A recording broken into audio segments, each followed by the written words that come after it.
Hello everyone, it's Jordan Lee here with Cherry Creek Mortgage Company, and I'm a local lender in Portland, Oregon.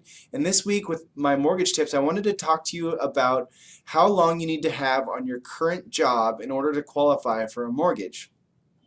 I get this question a lot, and I think there's a myth out there that says you need to be on your current job for 2 years before you can get a mortgage. Well, that's just not true. You can get a mortgage with an offer letter actually.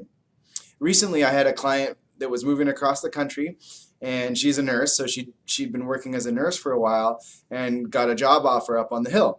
So she went to her online lender and was like, "Hey, yeah, I'm moving to Portland, and I'd love to, get qualified for a mortgage." So they said, "Sure, we can qualify you for a mortgage, but you're going to have to start working and get your first pay stub."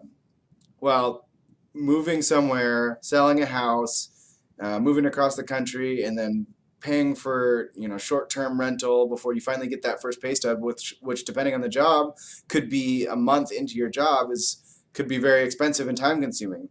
And that's frustrating because there is a program where you can get approved for and close on a home 90 days before your job actually starts.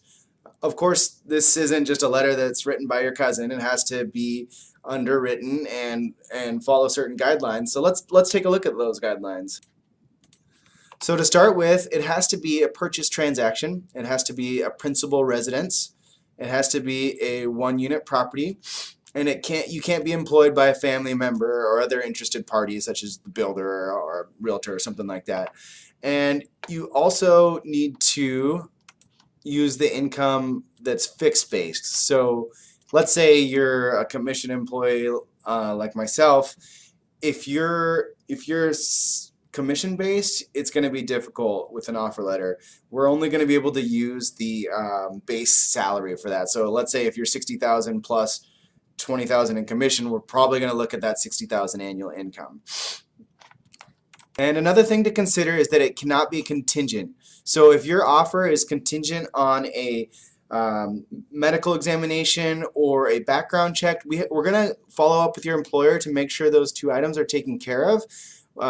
We're going to need a verbal or written verification from them, and it needs to say that those two things have been checked off and you will be eligible for employment.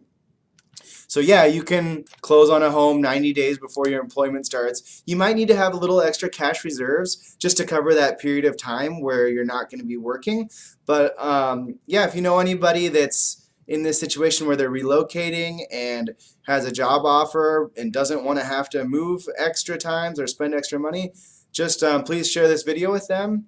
Or if you have any comments, my information is in, or questions or comments, my information is in the comments below.